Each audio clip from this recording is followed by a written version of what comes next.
Oi, professor.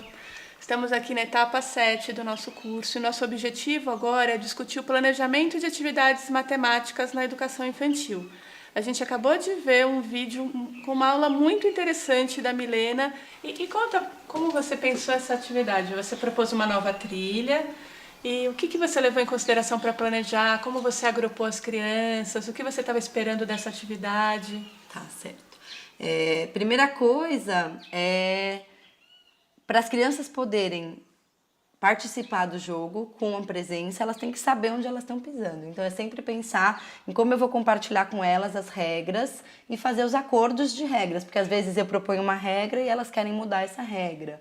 Então esse jogo tem um desenho de regra que eu apresento e a gente faz esse acordo junto para que eles mesmos no decorrer do jogo possam se apoiando e se autorregulando. Então essa é uma primeira etapa, é compartilhar e acordar o que precisa ser acordado em relação ao jogo. Um segundo momento eu quero ver os saberes matemáticos e o que eles estão pensando sobre os saberes matemáticos que tem por trás do jogar. Então eu vou fazendo perguntas e intervenções que vão trazendo não só o ato da jogada, mas vão trazendo o que eles estão pensando por detrás daquela jogada. Então quando uma criança faz um movimento ou quando ela anda para uma próxima casa e fala, não, mas você devia estar na casa anterior e não nessa. Tem um conhecimento matemático ali, e aí eu vou fazendo perguntas que eu vou buscando emergir, trazer para a luz esses conteúdos, para que eles possam, eles mesmos se dando conta e avançando nesse conteúdo, percebendo. E o grupo, eu penso, num saber matemático diverso, então as crianças têm saberes diferentes sobre os números, e no jogo e na conversa e reflexão, a gente vai compartilhando esses saberes e avançando juntos, criando um conhecimento que é aqui, que é do jogo, que é da ação e que é da reflexão, do campo da reflexão. Eu fiquei pensando em algumas intervenções que você fez que eu achei que foram muito potentes. Então, teve intervenções que você fez ajudando as crianças a contar, porque é interessante que nenhuma criança se erra na contagem dos dados, mas na hora de mover o peão, elas têm dúvidas e às vezes a gente vê eles parando no meio da contagem e olham para você para ver se está certo ainda, e aí continuam e às vezes se perdem e você, em alguns momentos, retomou a contagem da casa. A partir muito da observação do grupo, porque algumas crianças diziam, não é nessa casa, devia estar naquela casa, e aí você vai trazendo esse problema para as crianças. Você primeiro essa pergunta, depois eu faço a outra. Tá bom. O jogo ele tem uma finalidade específica, que é chegar no final, e as crianças querem isso. E ele tem as regras. Então, a gente vai intervindo de forma que o jogo aconteça de verdade, porque se a gente permite o coletivo que passe uma criança pulando uma casa, isso pode trazer para ela depois diferença no final do jogo. Então, para que a gente possa jogar entendendo a caminhada, entendendo a sequência numérica e trazendo esse conteúdo da sequência numérica, a gente faz as intervenções para que as crianças possam percebendo essa sequência, essas mudanças. E não sei se você viu com a ajuda deles. Então, eu tento nunca dizer, olha, mas é aqui que você deveria estar. Eu pergunto para o coletivo para validar junto com as crianças esse saber, mas que eles possam estar jogando juntos, né? Se um se atrapalhou ali na contagem, até porque tem muitas coisas que eles às vezes pensam e estão lá e se distraem no decorrer, a gente ajuda a trazer de volta e a gente vai refletindo essa sequência numérica para que todos possam jogar de forma igual, né? Então, é interessante porque tem dois grandes objetivos atrás da sua intervenção. Um é o propósito do jogo, então você falou, o jogo todo mundo tem que chegar na casa 50 e jogar tem um funcionamento, a gente não pode burlar as regras do jogar. E a outra intervenção que você estava falando que tem a ver com a própria sequência numérica. Então, por que a gente joga esse jogo? Porque é um contexto bárbaro também para eles se apropriarem da sequência numérica, da contagem, de contar a partir de um número. Então, conta os pontos no dado, conta a partir do número que eles estão e vão avançando na reflexão matemática. Então, acho que isso é bárbaro.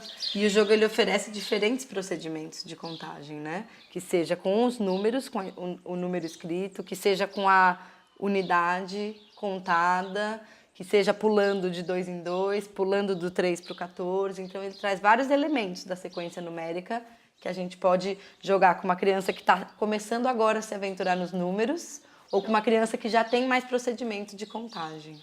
Então, isso a gente percebe também. Então, algumas crianças já fazem um cálculo mental a partir aqui dos dados. Então, teve um momento que eu acho que o Antônio tirou... Matheus. E falou, tirou esses dados, aqui o 5 e o 1, e falou 6, direto.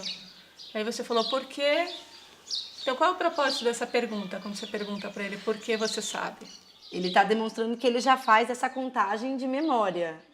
Os outros ainda precisam do apoio da contagem da unidade. Então, quando ele traz para o grupo o procedimento que ele utilizou para descobrir que aqui tem 6, isso fica à vista para o grupo. Alguma criança pode usar isso na sua próxima contagem, incorporar isso no seu procedimento. O Matheus pode se dar conta de que isso pode ser feito com outros números, porque o Matheus só fez isso com 5 e com 6. Mas teve uma vez que ele jogou e acho que caiu 5 e 5 e ele contou. Então, que ele mesmo possa avançar nesses procedimentos e que os outros possam também observar. Tem uma outra intervenção que você faz, que são alguns problemas que você pergunta de possibilidades. Ah, você caiu nessa casa, por exemplo.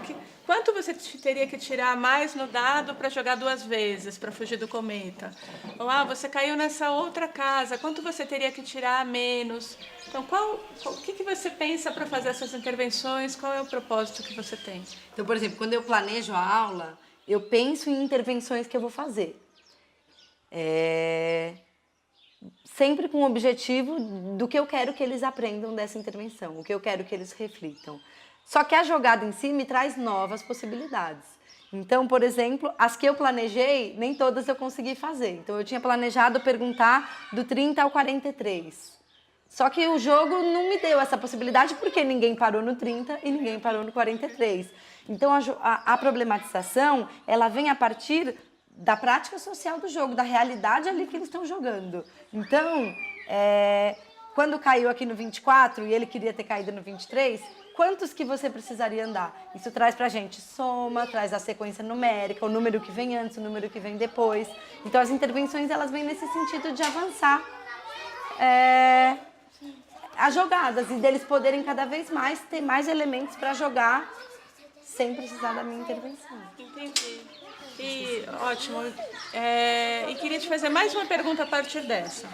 Então, você me disse que teve uma pergunta que você planejou e você não fez. Então, antes de vir aqui para a aula com as crianças e colocar o jogo diante deles, explicar as regras, você já tinha pensado no conjunto de perguntas que você faria? Com certeza. É aí que eu acho que entra a autonomia do professor e a importância da gente estar com clareza de qual é o nosso propósito com determinada atividade.